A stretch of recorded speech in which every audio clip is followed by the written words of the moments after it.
নমস্কার, আমি doctor Shampa Das, consultant oral and dental surgeon. আজ বেশ একটা ইম্পর্টেন্ট টপিক নিয়ে আপনাদের সাথে কথা বলবো বলে আজকের এই ভিডিওটা। আজকে এই মুহূর্তে আমি রয়েছি আমাদের গড়িয়া ক্লিনিকে। অনেকেই জানেন আমি এখানে থাকি প্রত্যেক মাসে 15 তারিখ থেকে 20 তারিখ, আর বাকি দিনগুলো থাকি আনন্দপুরে, পশ্চিম মেদিনীপুরের আনন্দপুরে।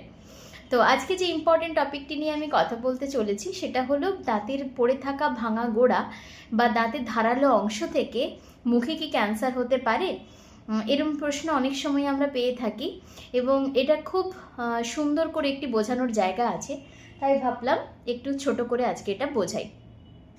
আমাদের মুখের মধ্যে অনেক সময় অনেকের ভাঙা গোড়া অবহেলায় পড়ে থাকে, আমরা গুরুত্ব দিই না, এবং বেশ কিছু দাঁত থাকে যার অংশগুলি বেশ ধারালো হয়ে যায়, স্পেসিফিক্যালি আপারের আক্কেল দাঁত, ওপরে একদম শেষের যে আক্কেল দাঁতগুলো, এগুলো বাক্যভাটের গালের দিক করে হয়ে থাকে, যে কারণে গালে ক্রমাগত ধাক্কা দিতে থাকে এবং ট্রমা করতে থাকে, সেখান থেকে একটা ঘা হতে পারে।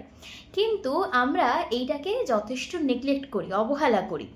এরপরে কি হয়, যখনই আমরা এই ঘাটাকে অবহেলা করতে থাকি, এইটা দিনের পর দিন মুখের মধ্যে কামড় দিতে দিতে একটা মাংসল অংশ তৈরি করে, লাল অংশ তৈরি করে, এবং সেখান থেকে বেশ যথেষ্ট ব্যথা হয় এবং খেতেও অসুবিধে হয়।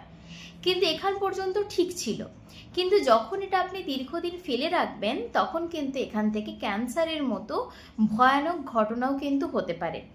এই দাঁতের ভাঙা অংশ থেকে কোন কোন জায়গায় স্পেশালি ঘা হয়, জিভের সাইডগুলোতে কেটে যায়, জিভের ওপরে কামড়ানো হয় বা জিভের তলা থেকে কামড় পড়ে, গালে কামড় পড়ে, গাল আর জিভে এই জায়গায় কামড় পড়ে বা ধাক্কা লেগে স্পেশালি আমাদের এই ঘাগুলো হতে পারে। এবং এই ঘাগুলো বছরের পর বছর ফেলে রাখার ফলে ওখান থেকে কিন্তু ক্যান্সারের মতো ভয়ানক কিছু হতেও পারে। এবার আপনারা কি করবেন, যদি আপনাদের এরকম কিছু হয় তাহলে যত তাড়াতাড়ি পারবেন আপনারা আপনার নিকটবর্তী ডেন্টিস্টের সাথে যোগাযোগ করবেন। প্রয়োজনে যে ভাঙা গোড়াগুলো আছে সেগুলোকে তুলে দিতে পারেন। আর যদি মনে করেন যে দাঁতটা ভালো আছে, ডাক্তারবাবু মনে করেন, তাহলে ওই দাঁতগুলোর ধারালো অংশ যেটুকু আছে সেটুকু হালকা করে ট্রিম করে দিতে পারা যায়। কিন্তু এটা ভাববেন না ভাঙা গোড়াকে ট্রিম করা যায়। ভাঙা গোড়া যদি পড়ে থাকে সেটাকে এক্সট্রাকশনই করতে হয়, অর্থাৎ তুলে ফেলতে হয়। এবার আসি, যদি এরকম কারোর কামড় পড়ছে এবং দীর্ঘদিন সেখানে ঘা হয়েছে, এই ভিডিওটা যদি সেরকম কারো কাছে পৌঁছয়, তাহলে বলবো অতি সত্বর আপনি যদি আমাদের সাথে যোগাযোগ করতে পারেন তাহলে অবশ্যই আমাদের সাথে যোগাযোগ করুন। আমি প্রথমেই বলেছি যাদের কলকাতাতে দেখানো সম্ভব তারা গড়িয়াতে অ্যাপয়েন্টমেন্ট নিতে পারেন, অথবা যাদের আনন্দপুরে পশ্চিম মেদিনীপুরে দেখানো সম্ভব তারা পশ্চিম মেদিনীপুরে অ্যাপয়েন্টমেন্ট নিতে পারেন। তো এবার কি করবেন, আমরা আগে ওই জায়গাটা দেখব। যদি আমাদের মনে হয় যে ওই জায়গায় ইমিডিয়েট বায়োপসির প্রয়োজন, তাহলে দেন ওখানে বায়োপসি হয় এবং তারপর নির্দিষ্ট বায়োপসি রেজাল্ট অনুযায়ী ট্রিটমেন্টে আমরা এগোই।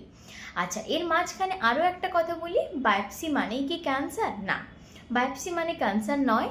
বায়োপসি এমন একটা পরীক্ষা যে পরীক্ষার মাধ্যমে আমরা জানতে পারি যে ওখানে আদেও ক্যান্সার হয়েছে নাকি এখনও হয়নি, রোগটা ঠিক কোন অবস্থাতে আছে, কোন স্টেজে আছে।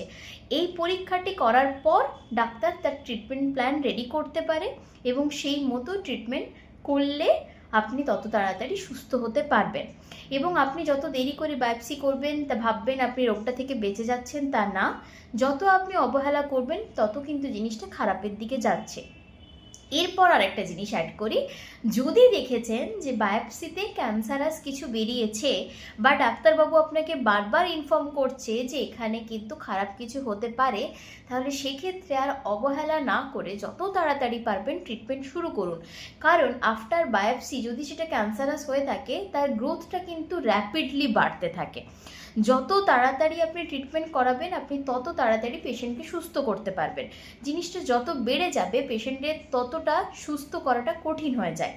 তাই আফটার বায়োপসি যদি আপনাকে ডাক্তারবাবু বারবার বলেন যে ইমিডিয়েট ট্রিটমেন্ট শুরু করাতে, তাহলে সেখানে এদিক ওইদিক না গিয়ে অবহেলা না করে যত তাড়াতাড়ি পারবেন ট্রিটমেন্ট শুরু করার।